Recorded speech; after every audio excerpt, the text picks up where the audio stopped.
Hello, hello tout le monde, bienvenue dans l'univers de Chemin de NK, coaching. Je rappelle, pour ceux qui ne me connaissent pas, que je suis coach certifié en PNL. Si vous souhaitez un rendez-vous pour un accompagnement, je vous invite à aller dans ma barre de description où tout est indiqué, mon site web et mon adresse mail et mon agenda Calendly. Donc sachez que la première séance est gratuite. Aujourd'hui, j'avais envie de faire une vidéo sur la peur et qu'est-ce qu'elle nous cache, qu'est-ce qu'elle nous révèle, les faces cachées de la peur, et qu'est-ce qui se cache derrière réellement. Quand elle est minimisée ou dédramatisée, la peur, voilà, on peut l'affronter et s'en libérer. Elle est quand même révélatrice de ce qui nous effraie la plupart du temps. Nous cherchons à l'exterminer, la refouler ou la compromettre, alors qu'il suffirait de l'affronter. La peur se nourrit de l'intérieur en fonction de ce que nous croyons être notre vérité. Je ne sais pas si vous vous rappelez du film Harry Potter, hein, donc j'en parle dans une autre vidéo d'ailleurs. Harry Potter, quand il est élève, bah voilà, à l'école, son professeur, je ne sais plus lequel, comment, lui demande, enfin, le professeur demande à tous ses élèves d'imaginer ce qui leur fait le plus peur en agissant sur l'image de celle-ci, que ce soit une image rigolote ou autre. Et du coup, ça permet au cerveau justement de minimiser ou de dédramatiser quelque part ce qui nous effraie le plus ou qui nous fait peur. Et par rapport aux bénéfices cachés, euh, la plupart du temps, nous sommes aveuglés par des masques comportementaux que nous évitons à tout prix de regarder. Et ces questions dont on n'arrive pas à répondre, pourquoi je souffre, qu'est-ce qui me fait peur. Donc quand je prends l'exemple, quand je prends l'exemple du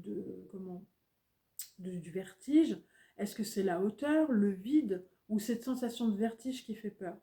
Donc si nous y regardons si nous y regardons de plus près, nous serions en fait étonnés de voir qu'elle nous délivre un message sur ce que nous devons soigner, libérer ou purifier. Dans le déni, nous préférons nous en éloigner pour partir à la conquête plutôt de ce qui nous fait plaisir ou de combler peut-être un vide intérieur, ce qui remplacera jamais les et si j'avais, et si j'étais, et si j'avais, et si c'était, j'aurais dû, pourquoi moi. Toutes ces choses qu'on peut se dire quand on a bah, voilà, subi l'échec ou quand on est dans une posture de victime ou alors quand on a fait des erreurs. Donc, le fait de ressasser et si j'avais su, ou si j'aurais dû, ou avec les si on refait le monde. Et voilà. Donc, du coup, contrôler cette émotion, nous luttons dans l'espoir qu'elle nous laisse tranquille au lieu de l'accepter quelque part, au lieu de l'accueillir puis de la valider, et de se sentir traversé par ce qu'elle nous fait éprouver, nous préférons la rejeter, quoi. Essayer de la comprendre reviendrait à illuminer des coins sombres de notre identité. Donc c'est clair et net que ça peut faire peur de voir ce que nous allons découvrir quelque part en fonction de ce que nos peurs peuvent nous révéler. Nous choisissons de les cacher sous le tapis. Alors j'en rigole parce que moi je suis passée par là, j'ai eu un processus d'évolution par rapport à ça. Et il a bien fallu que j'aille affronter mes peurs pour pouvoir changer de mindset, changer d'état d'esprit et obtenir une vie qui m'était plus inspirante quelque part, que je voulais créer. Donc si j'avais pas été voir ces peurs-là, je serais toujours aujourd'hui sous la honte, la culpabilité ou le mépris par rapport à elles. Mais une fois que j'ai été les traverser, j'ai été voir ce que c'était, bah, j'ai été étonnée en fin de compte de ce qui nous fait peur. C'est pas forcément ce qu'on croit en fait. Un enfant qui a peur, par exemple, le déclare. Une fois qu'il a rassuré, il se calme. Un enfant qui a peur des monstres sous son lit ou dans son placard euh, va le dire, va le communiquer. Et une fois qu'il l'a décommuniqué, qu'il est rassuré, il se calme quelque part. Donc, est-ce que tu t'es déjà posé la question, qui me permet à la peur d'exister, si ce n'est toi en fait? J'ai été confrontée très tôt à cette notion de peur et de terreur, ce qui est complètement différent avec ce que je raconte, puisque cette sensation d'insécurité, je l'ai vécue très jeune, dans mon enfance, dans l'enfance. Donc j'ai dû en faire une alliée et un moteur pour avancer quelque part. Mais cette peur était fondée. Je ne parle pas des gens qui subissent, je ne sais quoi, moi, des événements traumatisants dans leur vie. Je parle simplement des peurs que nous pouvons rencontrer dans notre quotidien qui peuvent nous bloquer, nous coincer parce que nous n'osons pas faire le premier pas vers quelque chose qui nous attire ou autre, ou autre raison qui ferait que nous ne dépassons pas nos peurs ou une sortie de zone de confort. Donc, tout ça pour dire, oui, donc j'ai eu cette notion de la peur très jeune, et cette peur est une information utile, c'est une boussole, c'est un challenge à dépasser, comme la zone de confort quelque part. La zone de confort, pourquoi nous appelons ça une zone de confort? Parce que nous sommes dans le connu, nous avons peur d'aller dans l'inconnu. Donc il y a quelque part quelque chose qui nous empêche d'aller dans l'inconnu, mais nous ne savons pas quoi, à part que c'est parce que nous avons peur. Des fois, on a même peur d'avoir peur, hein. Après, vis-à-vis du fonctionnement de notre cerveau, parce que je m'intéresse aussi au fonctionnement de l'humain, j'ai été mon propre cobaye, hein. J'ai travaillé sur moi, ça fait longtemps que je travaille sur moi, et j'ai été mon propre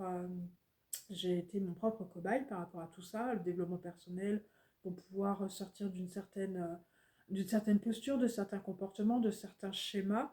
Donc du coup, la peur, moi, c'est quelque chose qui m'est familier. Mais pour la transformer en une information utile, une boussole, un challenge à dépasser, c'est le fait de faire une action pour pouvoir dépasser cette peur en fait. Il faut savoir aussi que la peur peut être une révélation en ce qui concerne des capacités, de la créativité, de la force. C'est une ressource inépuisable et un véritable guide. Des fois, grâce au fait de dépasser ces peurs, euh, comment révélons, nous nous découvrons. Quelque part aussi, ça peut être ça. Ça peut être aussi, j'ai été coincée dans un certain système, une certaine dépendance, un certain fonctionnement. Le fait de dépasser un conditionnement a révélé certaines choses. Donc après, voilà, ça peut être aussi une force, une boussole et quelque chose de très, très créatrice, très, très, comment ça veut dire, qu'est-ce que je veux dire par là, une force créatrice pour pouvoir se révéler quelque part. Ensuite, malheureusement, bien souvent, elle dirige nos choix et intervient sur notre épanouissement personnel. La peur, il faut savoir que c'est une illusion en lien à des projections en fonction de nos conditionnements, notre éducation, en fonction de nos parents, de nos familles, de ce que nous apprenons par rapport à l'inconscient collectif, par rapport à la collectivité. Enfin bref, euh, être en relation avec la peur fournit énormément d'indications sur comment nous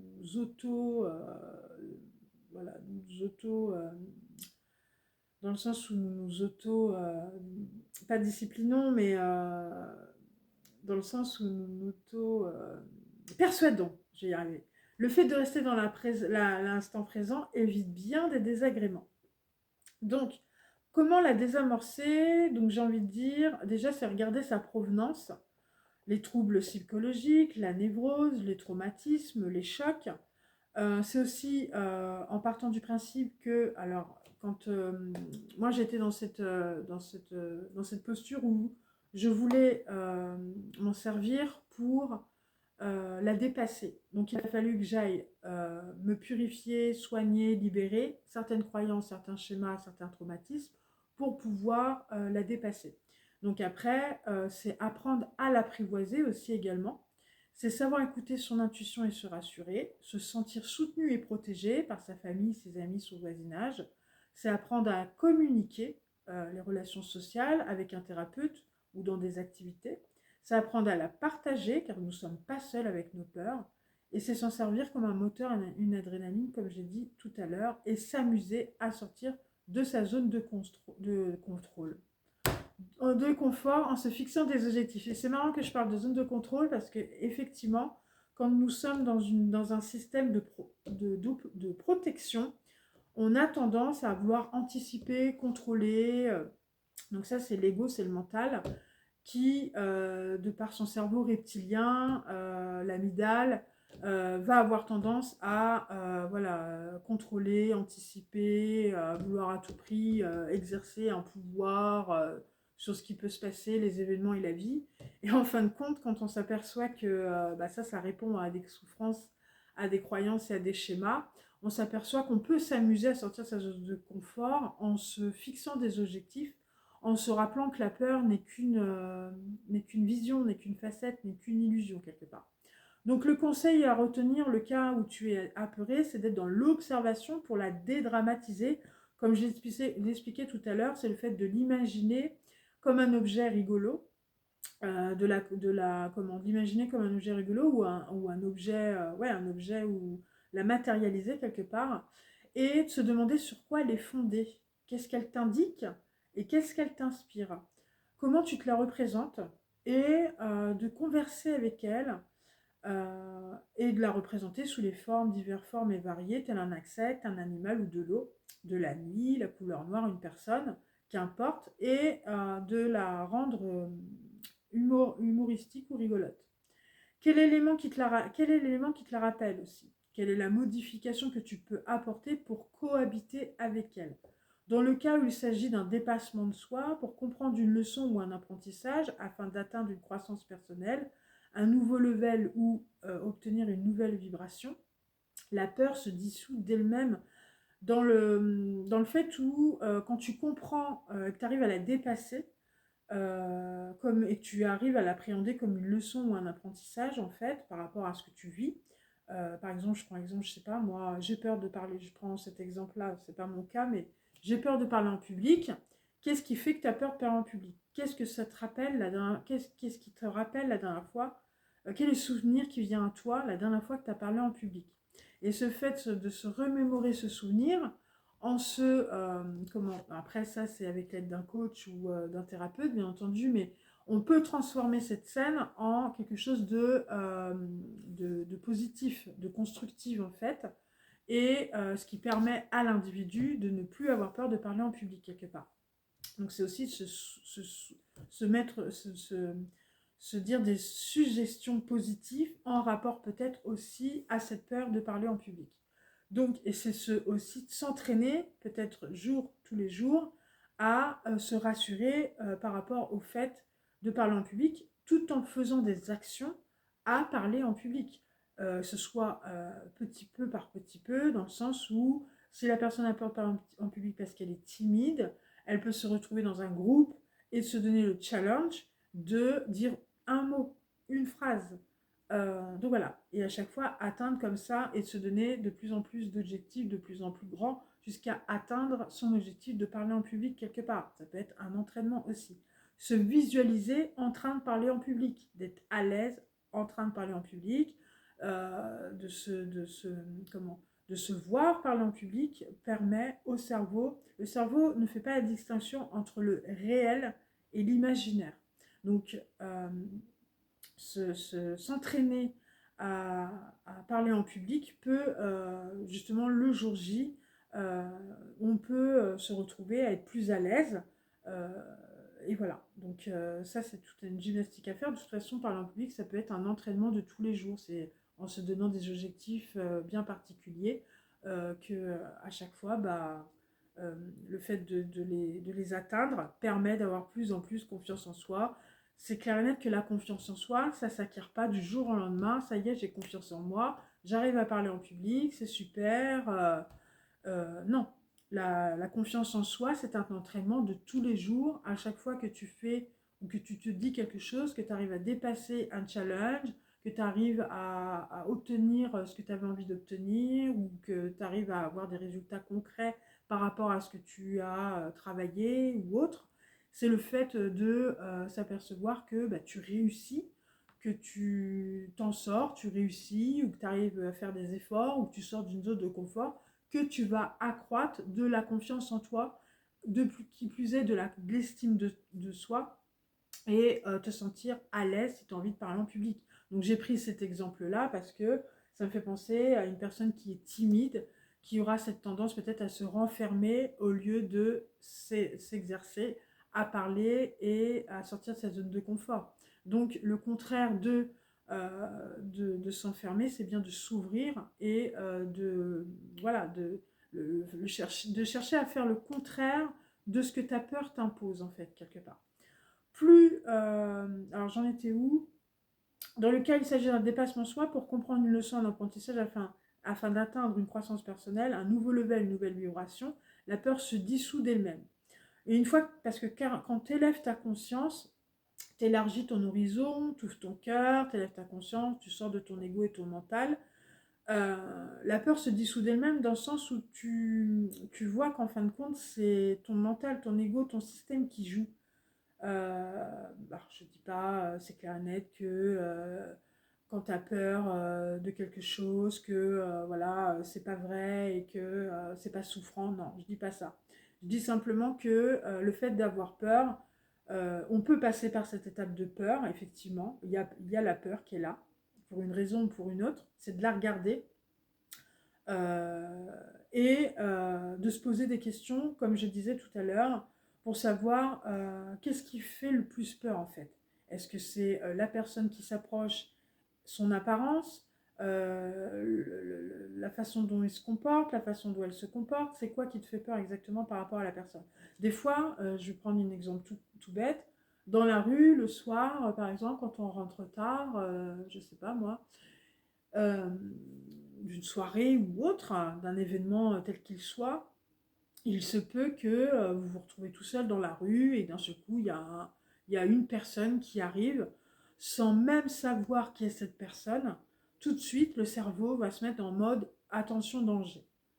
Et c'est en marchant et en se rendant compte que la personne en fin de compte est inoffensive et qu'il va même peut-être même y avoir un bonjour, mais parce que la configuration du fait d'être seul, de se retrouver dans la rue seul à un moment précis de la nuit, fait qu'une personne arrive, tout de suite le cerveau va se mettre en alerte. Mais ça, c'est en relation avec peut-être des croyances, une vision, une réalité qui est propre à nous-mêmes. Si on arrive, on est cool, il fait nuit, et ça dépend de la perception aussi.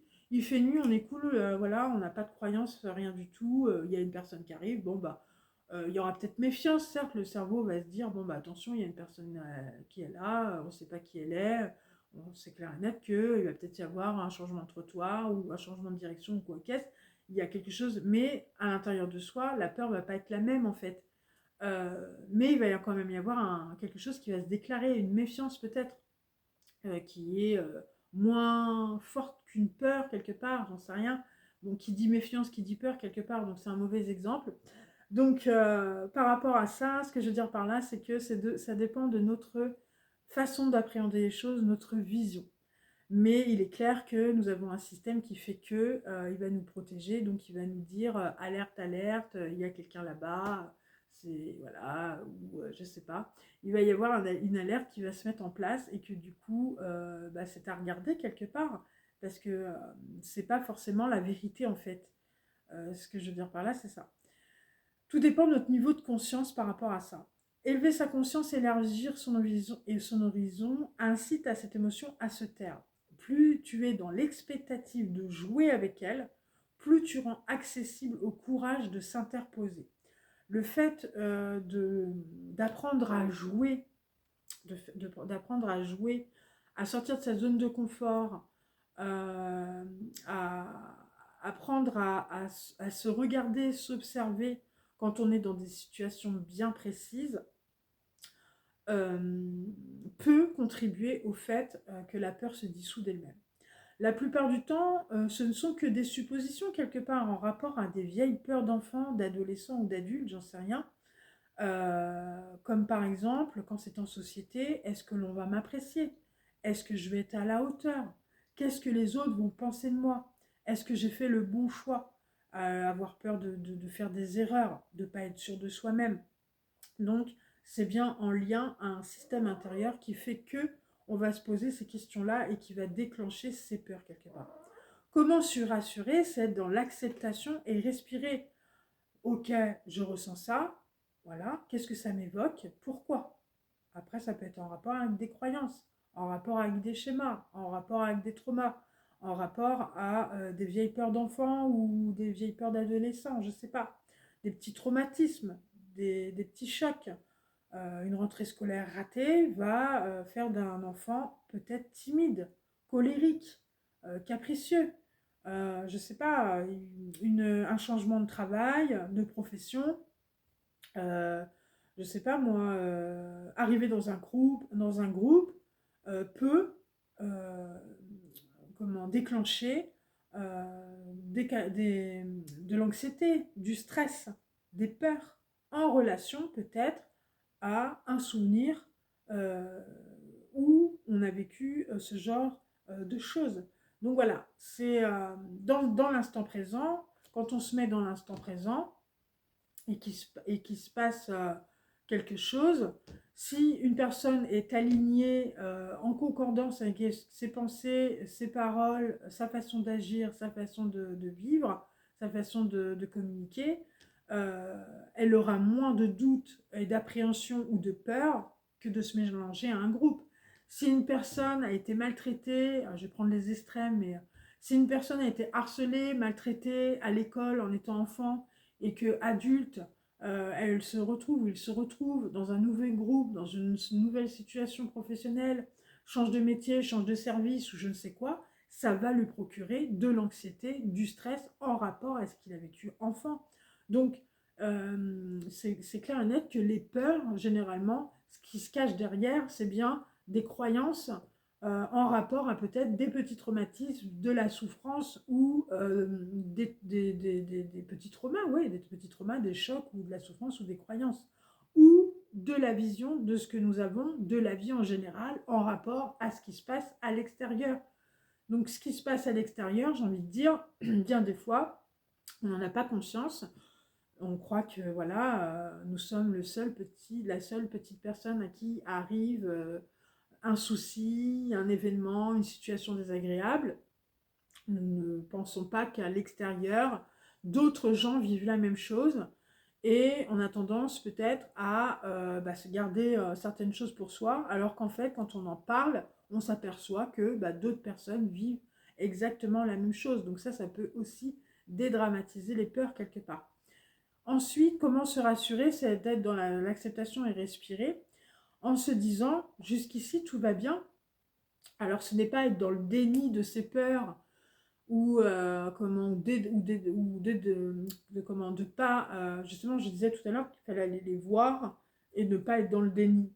Donc le fait que quand on arrive à cette étape de se rassurer, c'est parce qu'on a été voir ce qui se passe à l'intérieur de soi pour pouvoir ensuite quand ça revient de se retrouver dans une situation similaire où la peur commence à frapper dans le cerveau avec des pensées dites limitantes ou négatives, on lui dit t'es bien gentil, vous êtes bien gentil, mais là moi j'ai été voir ce que c'était, voilà, j'ai travaillé là-dessus, donc aujourd'hui, ici, maintenant, tout va bien, en fait. Ensuite, c'est le fait de se sortir de sa zone de confort et de se challenger. Malgré les peurs, je me lance. Malgré la peur, j'ose. Malgré la peur, voilà.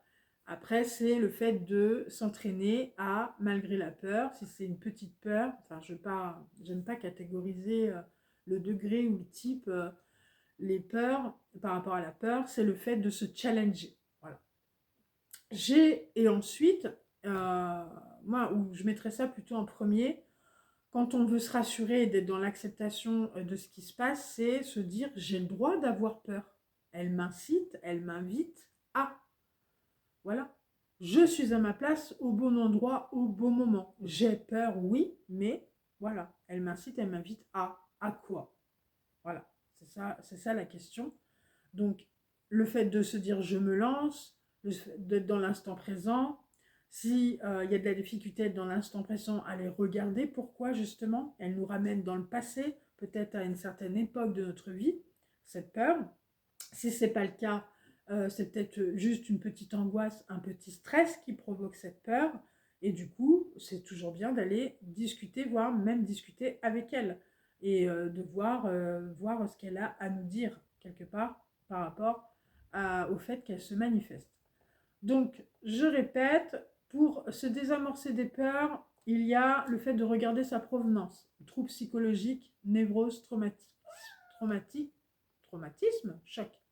Le fait de se soigner en amont, de se purifier, de se libérer, de se challenger, d'apprendre à apprivoiser pour la dépasser, de savoir écouter son intuition et de se rassurer, pardon, de se savoir soutenu, protégé, famille, amis, voisins, apprendre à communiquer, les relations sociales, thérapeute, activité, apprendre à la partager, à apprendre à en discuter, s'en servir comme un moteur, une adrénaline, et s'amuser à sortir de sa zone de confort en se fixant des objectifs. Et surtout, penser à s'amuser.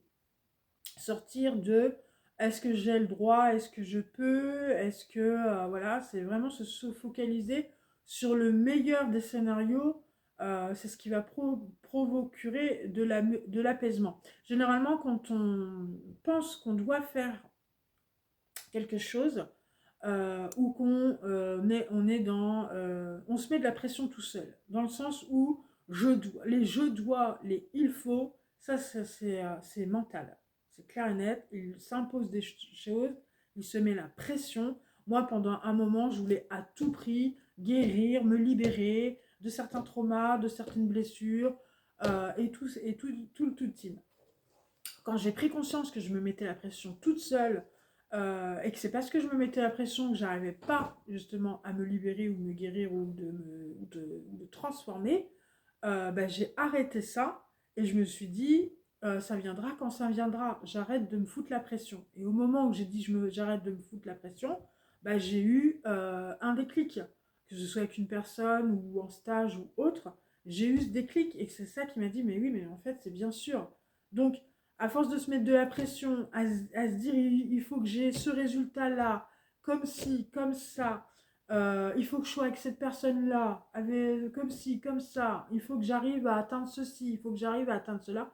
Tout ça, c'est d'ordre du mental et de l'ego qui se mettent de la pression parce qu'il y a une forme de reconnaissance, il y a une forme de réussite derrière, il y a une forme de comment oui, c'est une forme de reconnaissance et de réussite quelque part. Quand on s'impose des choses, c'est une forme de réussite et de reconnaissance. On a envie de ceci ou de cela. Alors, je ne dis pas que, voilà, quand on a envie d'un résultat, le fait d'obtenir ou de vouloir un résultat, se challenger, est plus bénéfique que de se mettre la pression à se dire il faut que j'accède à ceci, je dois réussir à faire cela. Ça, c'est on s'impose de la pression inutilement parce qu'on s'oblige ou on se met une pression, oui, on s'oblige, c'est plus se lancer un défi, se challenger pour obtenir ou avoir, c'est plutôt se concentrer sur le processus, le cheminement pour obtenir ce que l'on veut obtenir. Une transformation personnelle, par exemple, moi j'étais dans ce truc-là de me mettre la pression pour réussir, guérir, parce qu'il fallait que j'obtienne réussite derrière.